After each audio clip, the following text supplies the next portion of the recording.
This is the OTB Television Network, a service of Capital District Off-Track Betting.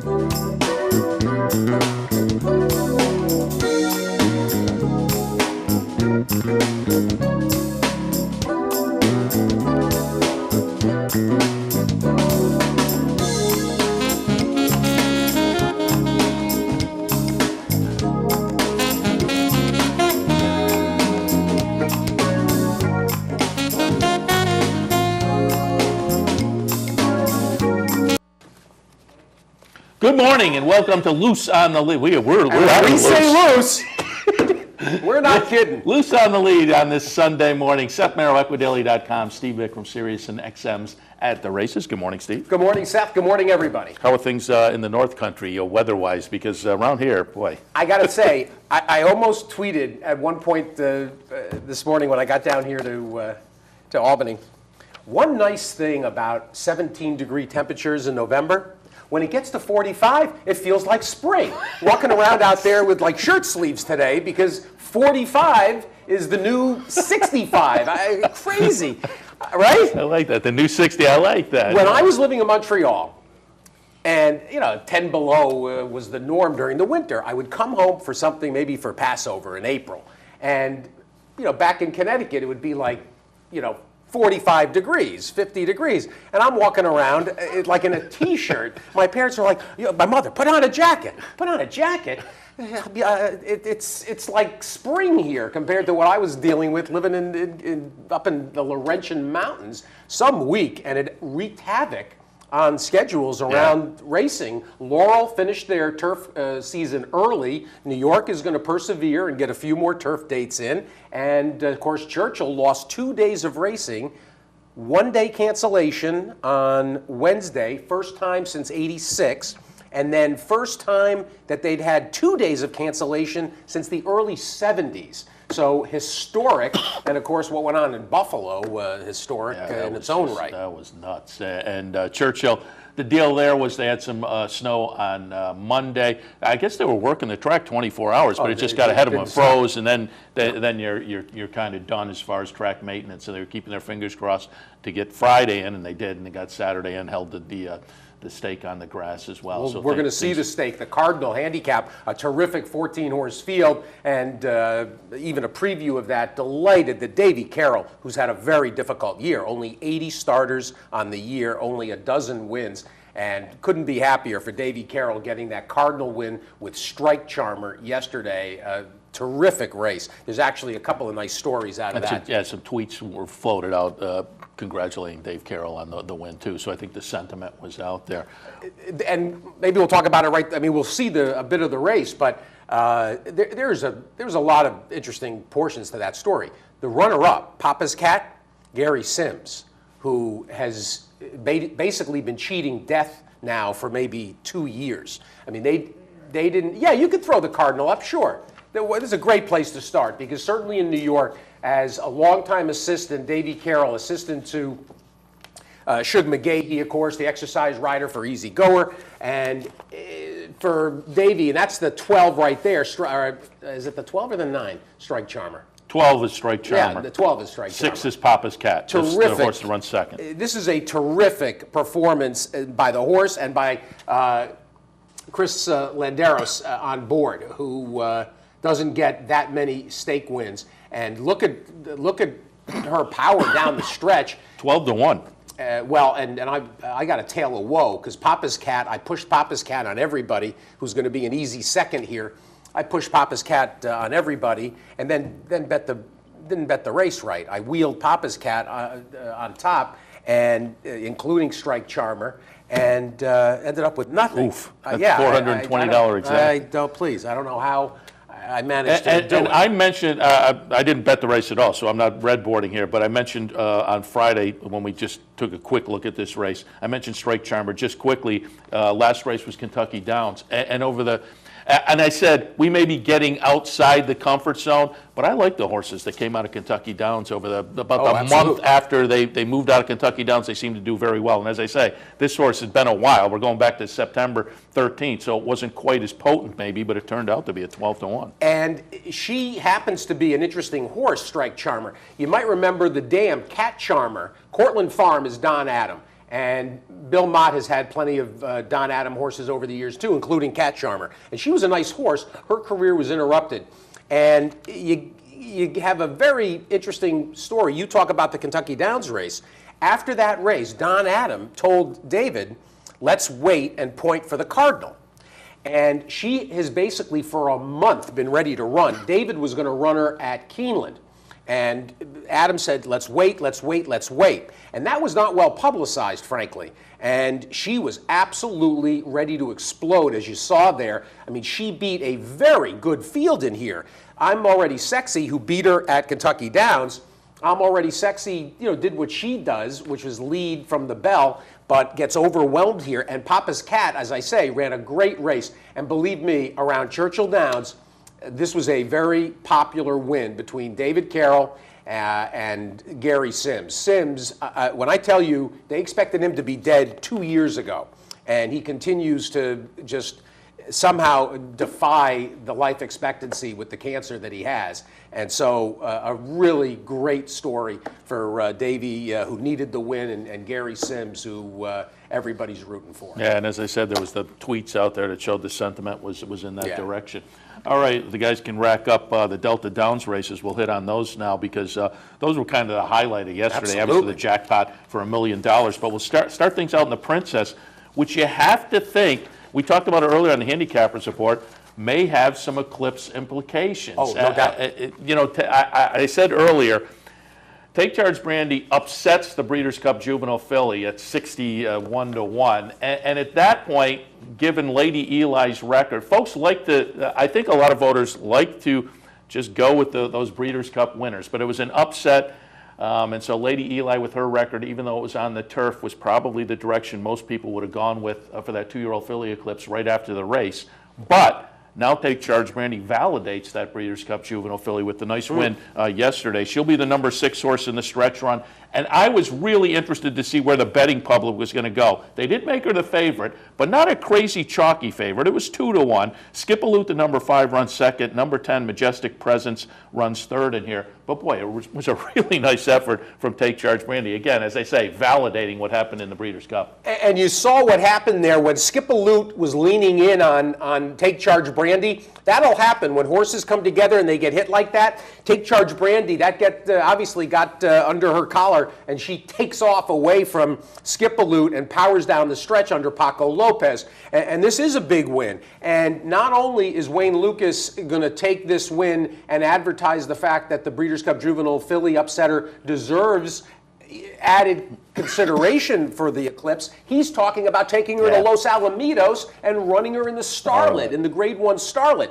She wins the Starlet. Then it's a slam dunk. It almost is, and I got to tell you, I'm a huge Lady Eli fan. I'm a voter, and right now I am still going to vote for Lady Eli because I think she is overwhelmingly the best 2-year-old filly based on what we've seen so far. Don't forget, of course, that a horse like Lady Eli in the juvenile turf filly race in the Breeders' Cup, she's facing the best of international horses too. You had Euros come and participate in that race. So I'll give Take Charge Brandy all the credit. She wins the Starlet, and she's going to end up being the favorite to win the Eclipse. So Lucas. Not a huge fan personally, but I will give all the credit in the world for the aggressive nature. Comes back on 3 weeks rest, ships down to Louisiana, to Vinton, which is not an easy ship. You have to fly into Houston, then van 2 hours. So it is no picnic getting down there. This was impressive, and I give her a lot of credit. And this was a very solid field. The New York bred for Dale Romans, Temperament Patty, ended up 5th, kind of trying to rally late, but was way far back and ends up getting beat a dozen lengths or more. And Danessa Deluxe ran 4th, but I thought it was a pretty good 4th. She just got in gear too late. We talked about Yeah. her last week with Jeremy Plonk and also Don Stevens, was liking my the pick. fact coming out of that Calder track. They think that Yep. Calder track produces nice Definitely runners does. over at Delta, and just got started a little too late, but it was a pretty good 4th place finish. It was, and I made her my pick because I thought she'd be a nice price. She was 15-1, but indeed, this is a track, it's a bull ring. So Yeah. you cannot come from too far back. You can rally if the pace is outlandish, but you need to be within striking distance generally, and we certainly are going to see that as we turn our attention to the jackpot. Here's $1 million race, 10 points on the road to the Kentucky Derby. And this was a fascinating field. You again had Lucas with a Breeders' Cup exiting participant, and that is Mr. Z. Let's go to the videotape. And vying for favoritism is Mr. Z at 3-1 and 5-2 on Ocho, Ocho, Ocho. What a job by Mike Smith from the 10-hole to find his way to the rail and end up saving ground all the way. Yeah, and boy, this is a ding-dong battle down to the wire between Ocho, Ocho, Ocho, and Mr. Z. Number 9, Far Right, finishes 3rd at 23-1. With trouble. I thought Saratoga Heater was going to be interesting, ran 4th in here. Prime Engine, it was an interesting horse from Jerry Hollendorfer with first couple of career starts. Emerald Downs, both wins, then goes into the Hollendorfer barn. Disappoints running 8th in here. Conquest Tsunami was another one I thought could be a little bit intriguing from Mark Cassie. That one finishes last in the field at 10. You could see him back up. Something either went wrong, either he flipped Because he was right there, but it wasn't that kind of a pace that you back up like exactly, and you could see him. He was the 4th. You could see the here it is. In fact, by now I think he's gone. Yeah, he's already gone at this point. But the ride that Mike Smith puts on Ocho, Ocho, Ocho at 1.16 miles at Delta Downs, they start from an extended chute on the front stretch, and so there's plenty of room to find a slot. He ends up getting from the 10 path to the rail. It was unbelievable that he could get a trip like this from the 10 hole at a bull ring. That's why Mike Smith is Mike Smith. This is a very big win for Jim Cassidy. He'll join me on radio. Already talked to him this morning. Horse is undefeated. Is undefeated and is a horse that they, in California during Breeders' Cup lead-up, he won that off-the-turf juvenile sprint. This is Deron Pearson. That DP Racing that you see is Deron Pearson having a lot of success. Gary Young, who you hear on the radio with me quite often, the top clocker and horse agent from the West Coast.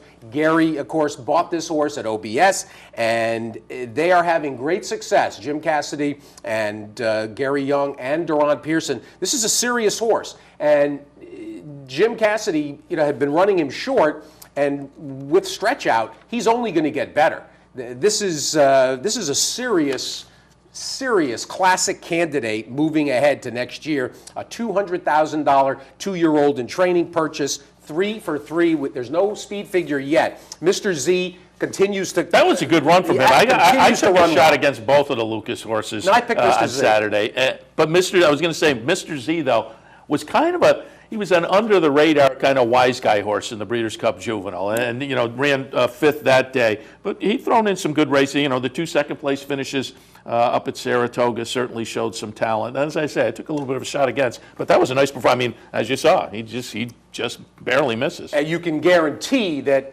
Lucas is going to wheel him back in the old Cash Call Futurity, which is now the low. I don't know if Cash Call, if Mr. Redham is continued the sponsorship. I think it's got a new name. It still is going to say Futurity, the old Hollywood Futurity that became the Cash Call. I think it's either going to be the Los Al Futurity or something along those lines. You'll certainly see him in there. The other disappointment that you didn't mention, I don't think, was Golden Actor, who, of course, had gone to Delta to win the Jean Lafitte, and then had fired bullets, seemingly had a big advantage coming in over the racetrack. He was one of those horses who had come from Calder and run well to win the Lafitte. And just did not lift a hoof. Was awful.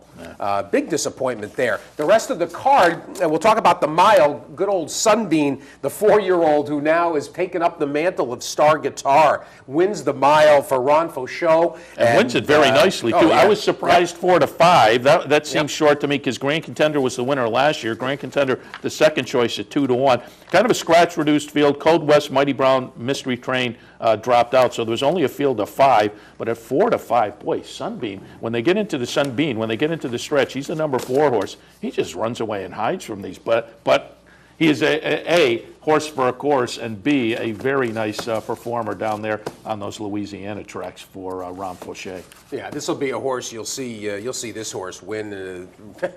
He'll be winning at Louisiana Downs, Delta, and Fairgrounds for ages. You also, earlier on the card, we should mention, along with the Ocho Ocho Ocho win. Look at this. There he goes, and is just going to dash away from everybody, and he left a decent field in his wake. Yahilwa. How about Yahilwa, the Medaglia d'Oro filly, also for Deron Pearson and Jim Cassidy, that won the distaff, and she's okay. She is a horse that seems to be emerging as well. Back-to-back wins coming off of a mile win at Santa Anita, and she had been 4th in the Zenyatta behind Beholder and company before that. So Jim Cassidy on a big roll, and certainly around here, you would think that this region of the country can get behind Jim Cassidy. You always see him in that Yankee cap. You don't see him without the Yankee cap. And nice day down there at Delta Downs, and the weather held out just long enough. They got the jackpot in, and then it started to come down there, but turned out to be a big day for them. All right, why don't we head to our first break, and when we come back, we'll look at a little more of the racing from yesterday, including Honor Code and his comeback. All of that right after this. Stay tuned.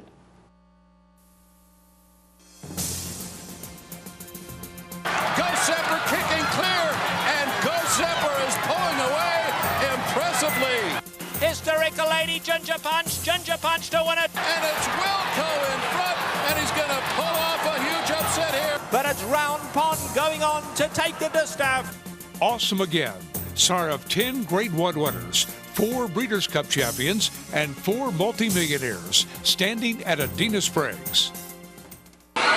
Looking for something to do on Black Friday that doesn't include going to the mall? Head down to the Clubhouse Racebook, 711 Central Avenue, Albany, and join Tim Wilkin and Mike Jarbo for a special Team Bankroll Challenge. Tim and Mike will be wagering $500 on behalf of 25 lucky patrons. There'll be lots of excitement and a free buffet courtesy of Legends Field Restaurant and Pub. So forget the mall and join the Times Union's Tim Wilkin and Mike Jarbo at the Clubhouse Racebook, and let's wager and win together.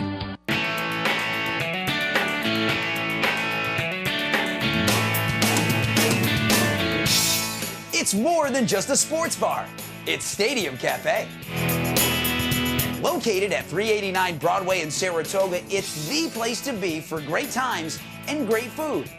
Their menu features everything from gourmet entrees to your favorite wraps and sandwiches.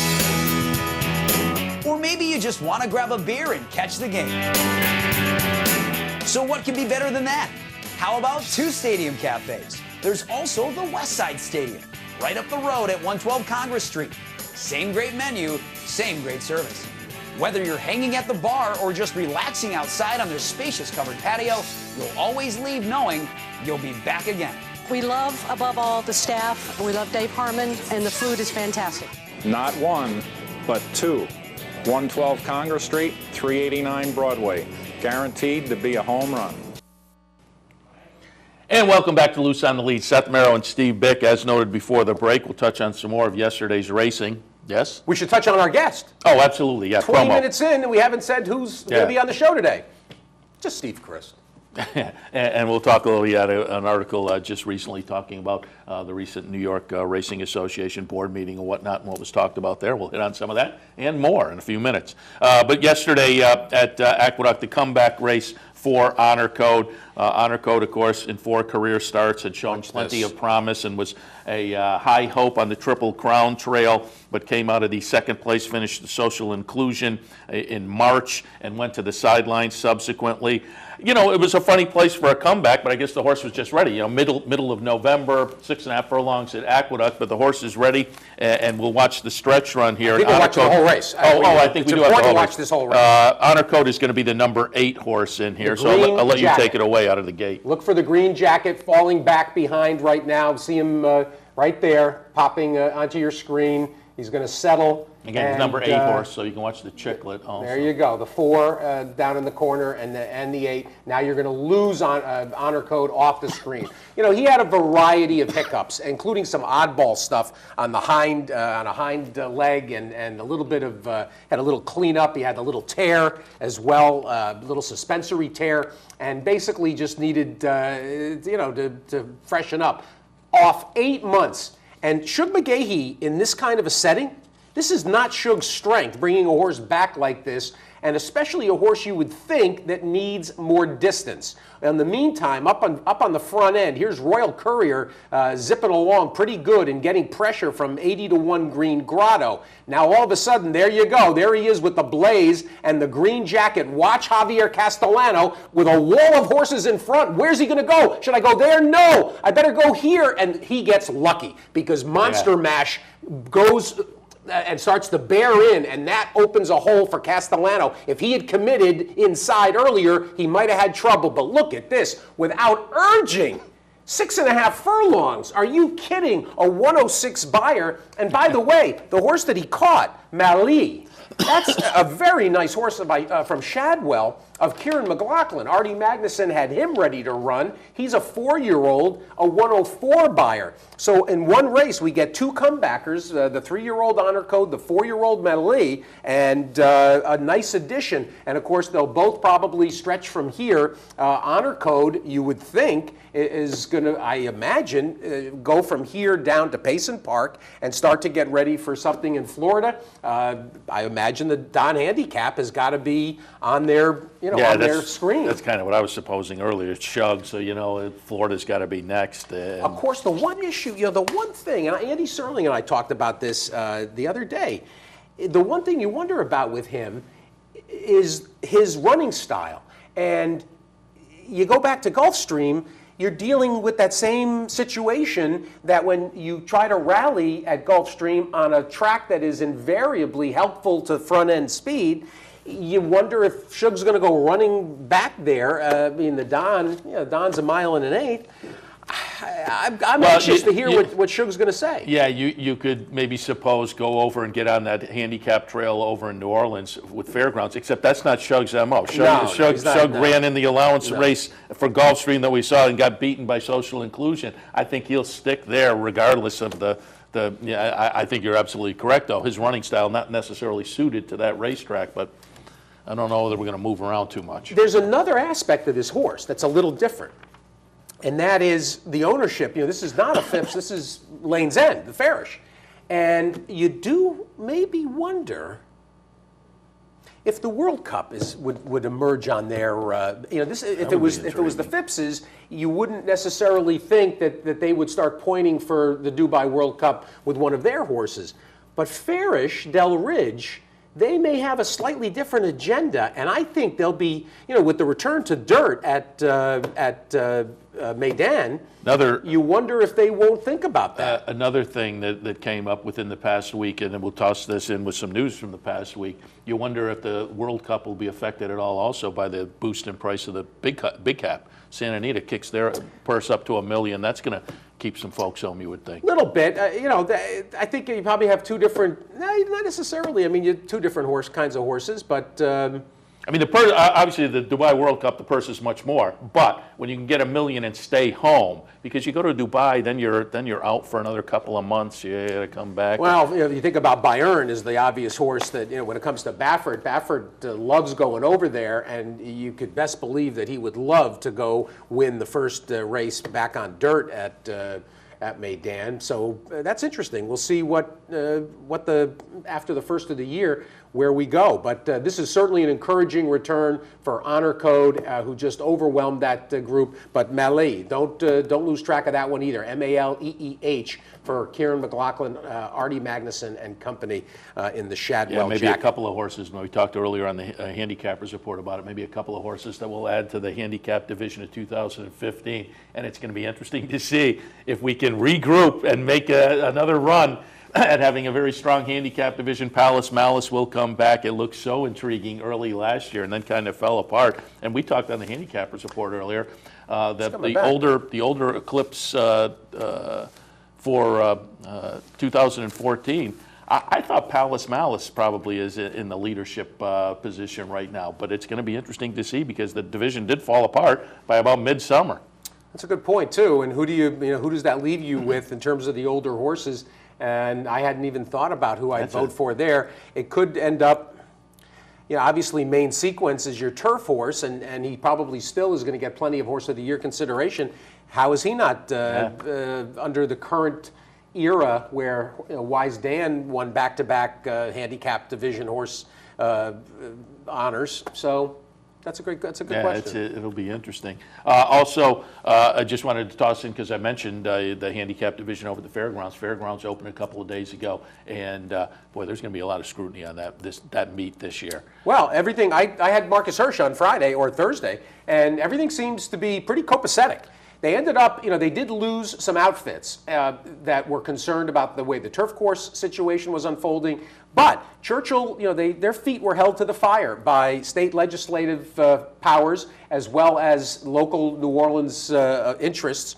And the building is for sale, and we'll see about that. A lot of people saying Louis Russell is the obvious candidate to step in. Tom Benson, the owner of the Saints, had been looked at one point, but Benson says he can't do it, and he's not going to do it. But Louis Russell's got the money to come back again and buy the Fairgrounds, undoubtedly. In the meantime, I don't think Churchill will sell so quickly. The ship seems to have been righted there quite a bit, and I think they're going to end up having a good meet as long as the weather doesn't hurt them too badly. The turf course, they did another digging down underneath into the drainage system, and that's where a lot of the scrutiny is going to be on that turf racing this year. And it was affected so much by the weather, but it went a little bit beyond that. And I love the Fairgrounds in the winter, but part of it is the turf. Well, it's below sea level. Yeah. I mean, if you know the area, Chantilly is the whole city's below sea level. But where they are, they're in a lowland,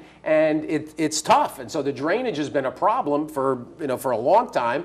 And it ends up hurting the root system, and they think that they're going to, knock on wood, have a better circumstance. Of course, less rain would help too. Speaking of the Fairgrounds, be aware that today there's a very notable horse in this afternoon. 4:19 Central Time, 5:19 Eastern. You may want to watch that 7th race at Fairgrounds. Here is the 8, Exodus, the Medagliadoro colt, bred by Diamond A of the $600,000 yearling purchase at Saratoga last summer out of the Cure the Blues mare Stop Traffic. And that is dam of Stop Traffic. Cross Traffic. Cross Traffic. Hey now. There it is. You got it. Good job, Seth. There's also, in addition to Cross Traffic's sibling, I noticed somebody else in here too. There's a horse to note as well from Al Stall that's debuting in here. All American Music, the 11. I don't know if, Al Stall's not a guy necessarily that has him cranked up early. However, this one, the sibling to Invocation. Remember the Invocation? Yeah. Summit Thoroughbreds, John Kimmel. This was a win early horse, and also a half to Carried Interest, who was fast early. As well as Sami, who was a nice horse that was a little star-crossed health-wise. So take a gander. This was a $375,000 yearling. Al Stall sends out, and with C.J. Hernandez, All-American Music, the 11, and Exodus, the 8, at Fairgrounds today. Speaking of upcoming races, I know you sent in some early looks, Cigar Mile Day out at down at Aqueduct, the fields that we're looking at potentially for some of those races. Oh, absolutely. We've got a graphic for this. I think everybody should be aware. Of course, we drew yesterday for Thanksgiving, and the Fall High Weight, which came up very good. Then the Go for Wand is Friday. They'll draw that today, and then the Cigar Mile card gets drawn on Wednesday. Go back. That was... Here you go. This is your likely Cigar Mile field, with Secret Circle coming out of the second in the Breeders' Cup, Private Zone out of the sprint. This is a very sprinty-looking group. Oh, yeah. Bourbon Courage, who, of course, was basically a horse that some people feel, without the trouble that he encountered, might have won that sprint. Then Transparent earns his way in, according to Kieran McLaughlin. It's My Lucky Day, making his final career start. Atreides, who of course was the hot commodity, the hot tamale for a while this summer. Was being the key word. And then went to Indiana Downs and Indiana Grand and bombed in the Indiana Derby. Good old Regally Ready and Bijak off the Kelso win. So there's your Cigar Mile, and it's a heck of a nice field. We, of course, have the Remsen as well, and the Demoiselle, and the Comely. Let's look at the field so you're familiar going into Thanksgiving weekend and Holiday Fest in New York. Take a look at some of the 2-year-olds. Here's the Remsen, and, of course, Australenka, the surprise New York bred, Todd Pletcher. In fact, Pletcher sends out those top 2, Royal Berg and Australenka, frosted for Kieran. In fact, you know what? There's a real theme to this group. You got 2 from Pletcher, you got 2 from Dale Romans. That 37 Lives On is a nice story. That's the horse that is named by the Zayat family for a BU player that died of cancer. And he's still a maiden, but they got real expectations. That A. Kumpari, who was impressive maiden winner recently, combat diver who flirted with going out to the Breeders' Cup for a Wounded Warrior and Gary Contessa. The Truther Else, who also was a nice maiden winner for Ken McPeak. And who have I missed? Classy Class.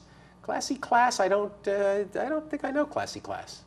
Maybe you will. I guess we'll have to find out about Classy Class and Key Nice. So there you go. That's the boys. And then the girls. Let's see what we got for the Demoiselle. Everybody loves a the shorter Demoiselle looking because it's field, fun to say, Demoiselle. Here you've got Condo Commando, of course, who was the surprise at Saratoga for Rudy Rodriguez and Michael Dubb and company. How about Quizone for Bobby Robato and Mark Keller? And short cast right now. It'll be interesting to see if anybody else throws their hat into the ring as well to go up against the rest. Gap Year, who flashed some early brilliance. Jacaranda and Calamity Kate. Very nice. Small but nice group. And the Comely. And, of course, the 3-year-old fillies, the last roundup for the 3-year-olds. And all the familiar names are there that you've come to know and love. Dame Dorothy, the Turn Back the Alarm winner for Pletcher and for Bobby Flay. How about Leah Giamatti's Sweet Reason? Penwith for Kieran. And America, another Bobby Flay. This one, of course, trained by Bill Mott. House Rules, the Jerkins family house horse. Shea Jolie, who just exited the race at Laurel last week. She just ran at Laurel and got beat as favorite. I think there's I think I misspelled that. I think there's a Y in Shea Jolie. There is a Y in Shea. Right? Yes. And then finally, Go for Wand.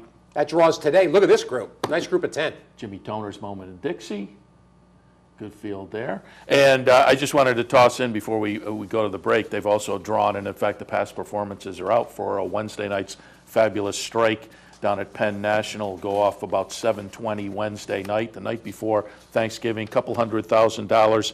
Ben's Cat, the venerable Ben's Cat's in there. Tight end touchdown is in there, who is more of a turf sprinter. This is on the dirt at Penn National. Well, for that matter, Ben's Cat's probably better on turf, but he's run well not only on dirt, but in this race before. Burn Identity is also in there, strapping groom. Nice field of 12. Should make it a good betting event for And there's, of course, Wednesday there's night. also the Blue Mountain Juvenile Fillies that starts that stake sequence, and then they run the Sartara, something like that. Sartara, I think.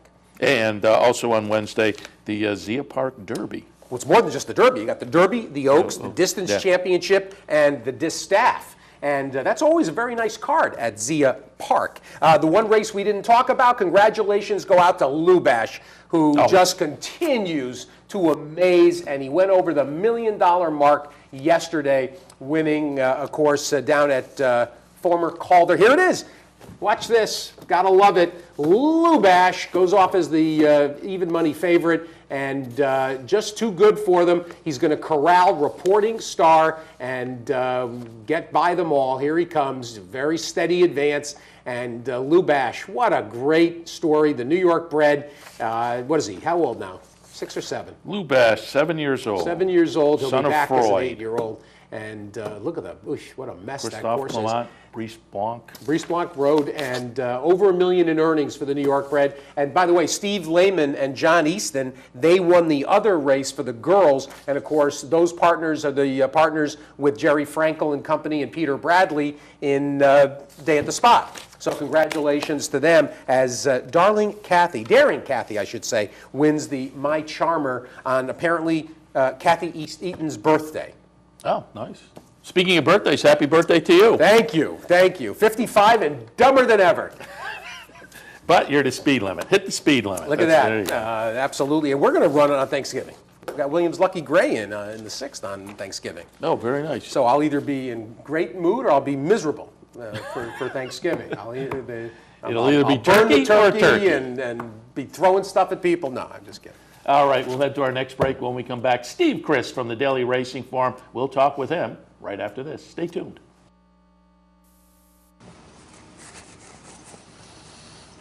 I don't know. You hang around here. What do you think?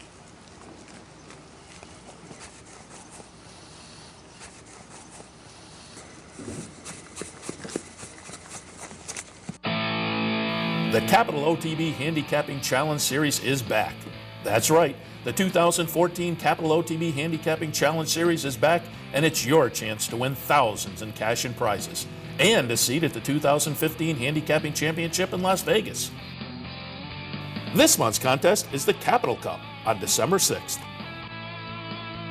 So sign up today, online at capitalotb.com, or stop in at the Clubhouse Racebook. Fascinated by the world of horse racing? Interested in honing your handicapping skills? Class is in session. Night school, Monday nights. Easy to access online. It's free, interactive, and informative for the casual and serious race fan. Horse Player Now Buzz. Live horses to watch emailed to you daily. Our eyes, your prize. Night school in the buzz. Visit horseplayernow.com for details. I didn't want to get just any degree after high school. Horse racing has always been my passion. I was already a lawyer. When I was young, my dad took me to the races. The sound of the crowd. I still remember. I'm 40, and I don't want to stay in a career I don't love. I want to follow my passion.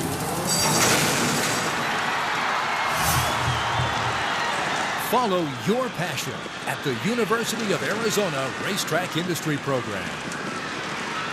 Missed one of our TV shows? No worries. Now you can catch all your favorite programs online. Simply log on to capitalotb.com and click on the YouTube link at the bottom of the homepage. And look for our new podcast coming soon. capitalotb.com. Log on today. We're back on Loose on the Lead on this Sunday morning, and it's always a pleasure when we can welcome DRF Publisher Emeritus Stephen Christ to the show. Steve, good morning.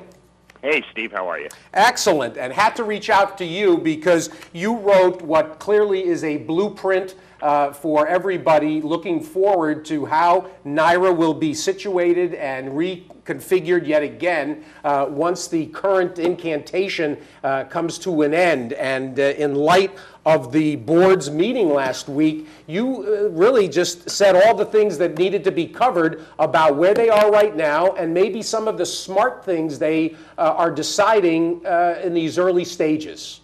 Well, thank you. You know, they obviously haven't laid out all the plans for the future and how things are going to work. But what I thought was most interesting and most encouraging about what they did say at their meeting are the things they're not going to do. Obviously, they're not going to sell it to somebody because nobody will buy it. This has been one of the, great myths of New York racing for more than a decade that, there's all this interest out there in privatizing NYRA and that there are willing bidders. And, this is all we heard from the governor's people the first, year of this new NYRA. Well, everybody's backed away from that because they finally figured out there's nothing there to sell and there's nothing there to buy. So, if nothing else, it's great to get that ridiculous idea off the table once and for all. That was part one of what you specifically brought out early on. Then you also brought forward the realization that it's not going to be such an automatic and easy solution to whatever certain people think are some of the expenditure issues downstate, to just simply, close Aqueduct, and we'll just move everything over to Belmont. And as you talked in this piece, you've got plenty of experience with this going back, and I've had conversations with John Nehru, and he has even further back conversations about this, going back 40 years. Yeah, everyone who comes around New York racing for the first time, they think they've had this unique, clever idea, to shut down Aqueduct because we have two tracks, 8 miles apart here. And as if nobody's ever thought of it before, people go, oh, this is great. You shut down Aqueduct, you sell it for $1 billion, and you race all year at Belmont. Well, when I was looking at this 20 years ago, when I was working at NYRA, with Kenny Noe and Terry Meeks, and we looked at the winterizing Belmont scenario, and back in 1994, it was a $600 million undertaking. And I assume the price has gone up since then. Most things have in the last 20 years. So it's not that easy to do. I mean, you would have to tear down the Belmont Grandstand because it's facing the wrong way. It's facing north. So, it would just be a tomb during the winter. And then you've got to build a new, probably smaller grandstand. And you have to replace the track service or, put something in as an inner track. And it would take several years. So it's not that easy. In addition to that conversation and whatever the long-term opportunities may be, even in that direction, there was also the sub-meeting, and you didn't bring up the presentation that Rick Violette and some of the New York horsemen had that was with the state legislative representatives. And the whole point about the importance of winter racing, you do talk in this piece about perhaps trimming the schedule to a more manageable set of days, but at the same time, there's also the recognition that winter racing serves a very valuable function as part of the year-round calendar in New York. Yeah, well, it obviously does, and that's, another thing that riles me up is when people come in and they go, hey, wait, the racing during the winter isn't as good as it is during Saratoga. Let's get rid of it. No, it doesn't work that way. Every sport needs its developmental leagues and its farm systems, and we all know that winter racing is not an aesthetic triumph, but it's pretty good racing. People want to bet on it, and it's the only way that you keep a lot of people involved in the game all year long. Is to let them earn their nut for the year during the winter meet. Steve, I just want to go back and touch on what we talked about at the top of the conversation, just to reiterate for people, because I have found this whole process kind of confusing, where the franchise was given to NYRA, and then all of a sudden there's a new board, and they're talking about maybe giving the organization to a private entity, et cetera, et cetera. I had Chris Kay on with me this summer, and I said, boy, this is confusing. And he said, yeah, it is confusing. So it seems like everybody was confused how this could all happen. But I just want to reiterate, it seems like at this meeting, they're tilting, and the wind is now shifting to, we're looking at more of what's going to happen in the future, 2015, when they're looking at going to a more permanent board. It's going to be a NYRA-looking entity, it looks like. I think so, and I don't think that's such a bad thing. Some people aren't happy with the way that NYRA's been run in some recent iterations.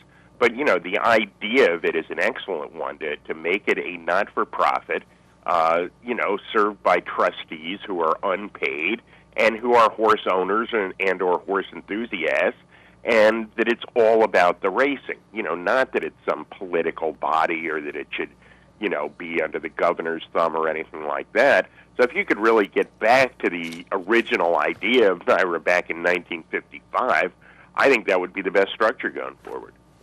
On that topic, Steve, one of the things you talked about, too, as part of what would make the entity unattractive to a private purchase, the idea of the fairly onerous and consistent involvement of the state government, whether it's imposing things like the surcharge that ended up creating the whole firestorm. The state legislature put that 2% tag on the takeout that then people forgot about that should have sunsetted.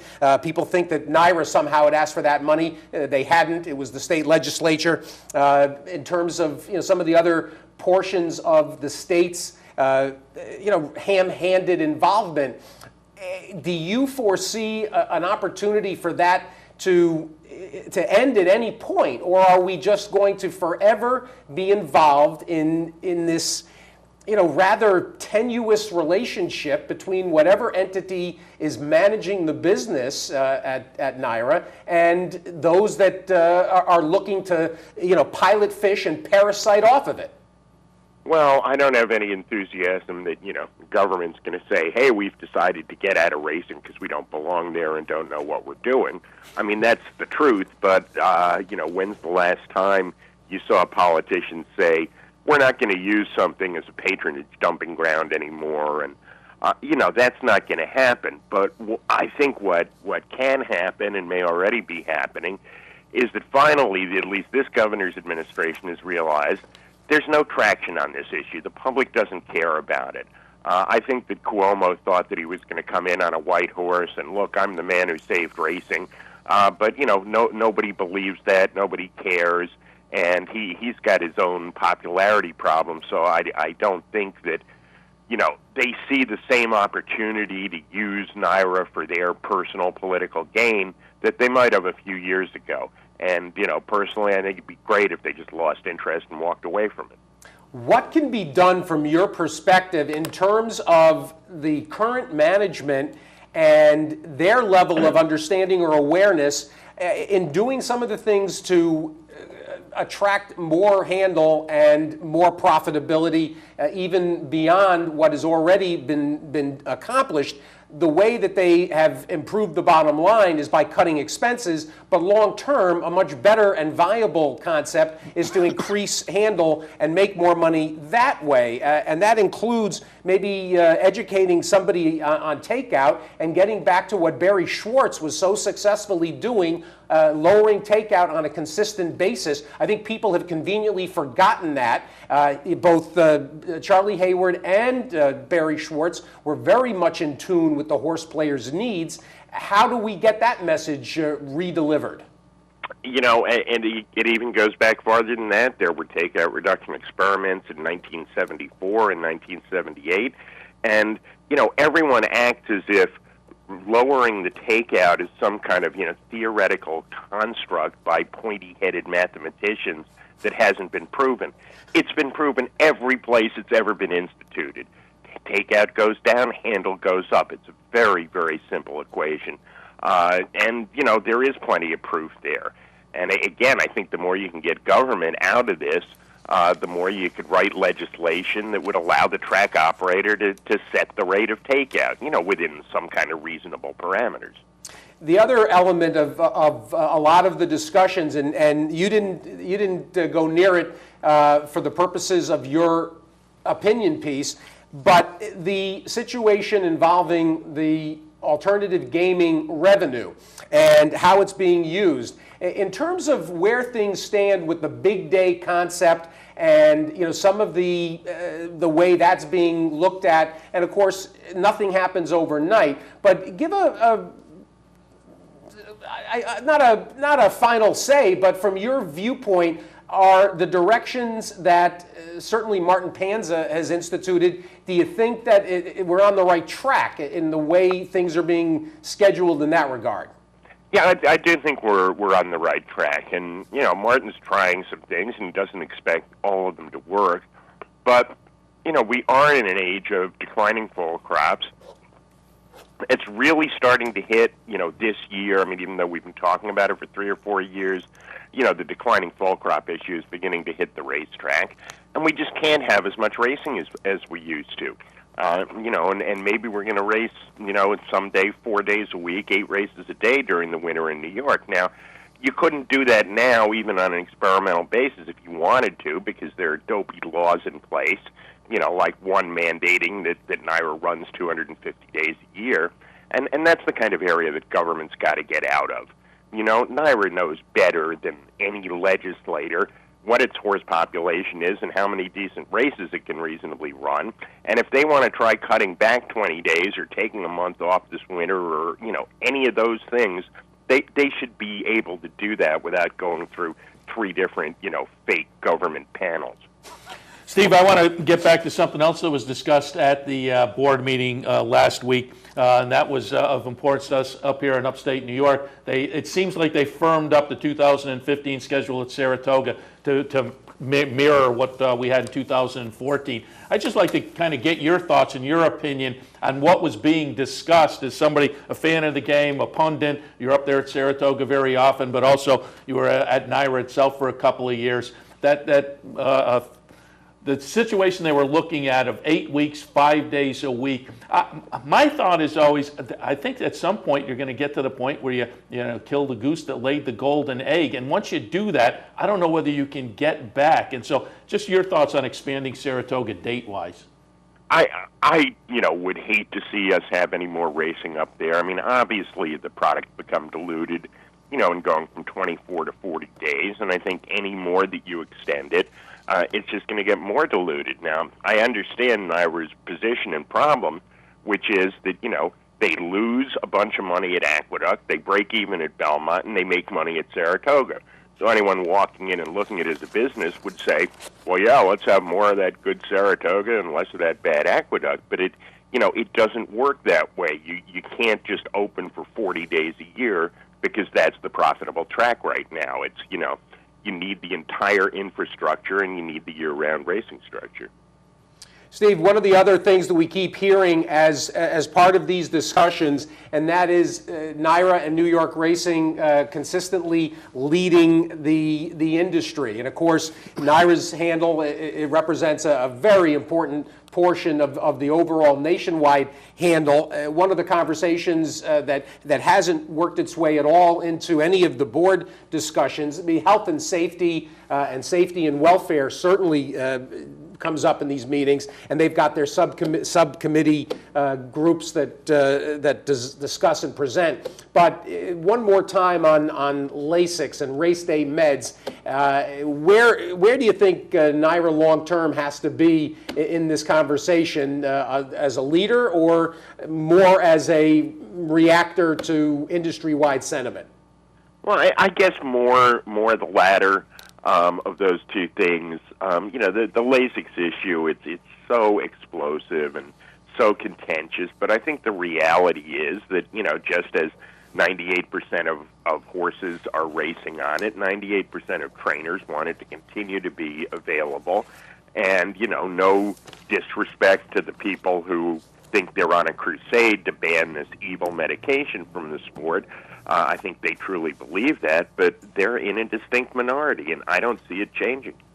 I had to also put on our agenda today, Steve, as part of our conversation last week. I had a visit with Mike Ferraro, one of those under-the-radar trainers in the game that has had a long, successful career and had a win fairly early on in his career in Saratoga, upsetting the Whitney with Fiorito. And when I was trying to get some background and some things about Mike Ferraro, because I'd never had him on the radio, I found an article of yours from August 2nd, 1981 in the New York Times.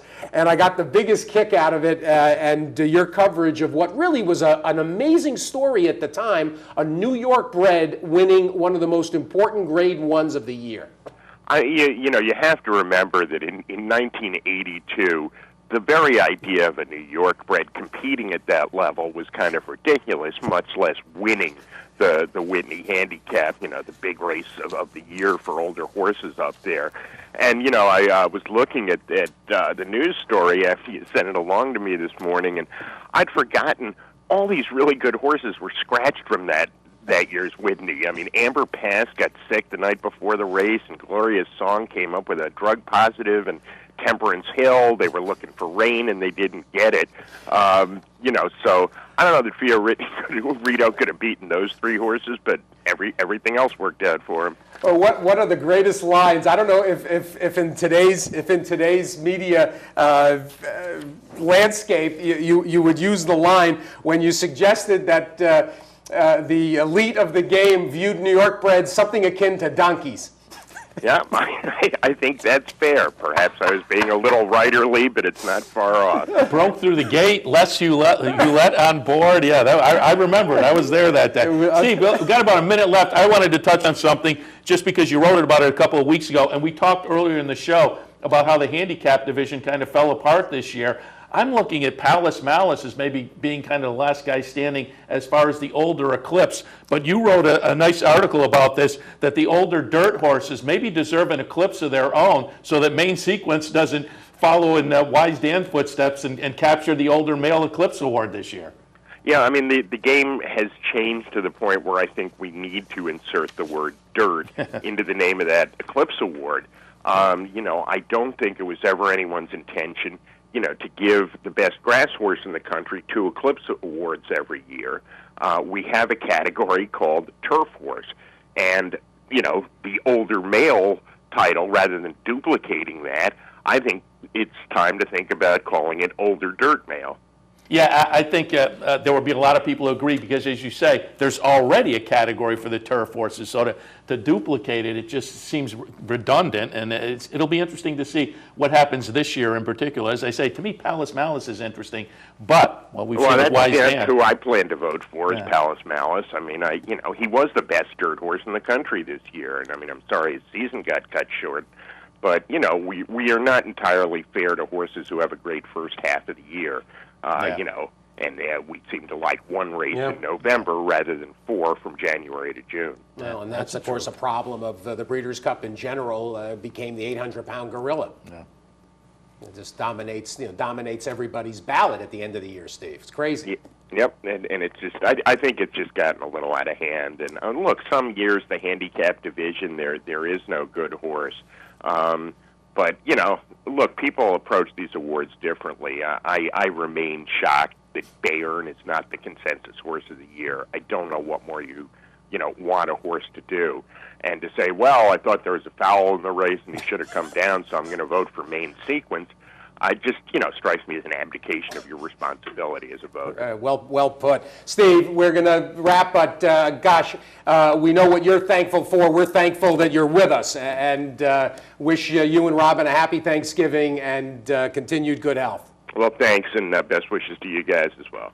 Steve Christ. Daily Racing Forum. Happy to have him on board. And again, you can find that article where he took a good close look at the NYRA board meeting from last week at the drf.com. All right, that's going to wrap things up for Loose on the Lead for this Sunday. They mentioned they want the Radi Valenti, absolutely. And that's a great thing to touch on again. The Thanksgiving turkey giveaway. 800 free turkeys will be given away here at the Clubhouse Racebook this Wednesday, I believe. Is that correct? I don't see the date. It's Wednesday. Yeah, Wednesday, noon to 3. Noon to 3. You need some glasses, Slick. I was getting down to the bottom there, and I was having trouble. Like the bottom line on an eye chart. Yes. Unbelievable. You got it, baby. 800 free turkeys, courtesy of our friend Radi Valenti and his family. It's unbelievable. Boy, yeah, I think one lucky person will be drawn at random, and Roddy will come to your house and cook. And he'll open the wine and the champagne, and he'll walk around the table and pat you on the back and wish you a happy Thanksgiving in person. Watch out, somebody will be waiting for that. Exactly. Now. Well, Roddy, you're invited to our house. This is really a incredibly gracious, remarkably generous, and it's the kind of guy that Radi Valenti is, and we wish Roddy and his family the happiest of Thanksgiving, and the same to all of you out there enjoying Capital OTB, and you can let us know how awful we actually are. Loose on the Lead at yahoo.com, or visit the Facebook page. I'm still trying to get Seth to visit the Facebook page. Well, I'm not on Facebook yet. So although I think I'm allowed on that. I don't really have to be a Facebook guy to go on and visit. I have visited it, I think. Not recently. But. All right, we're going to wrap things up for this edition of Loose on the Lead. Again, as far as my Loose on the Lead hosting, I wish everybody a happy Thanksgiving. I'll be in this week, so I'll get a chance to do it as we get closer. But happy Thanksgiving to you and yours as well, and we'll see you next week. And to you, and we're still extending that invite to get you up to Greenwich.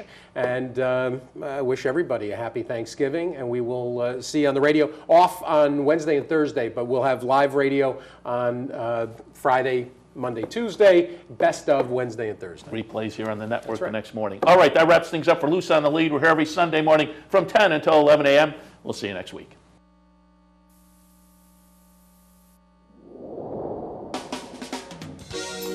You're watching OTB TV, a service of Capital Off Track Betting.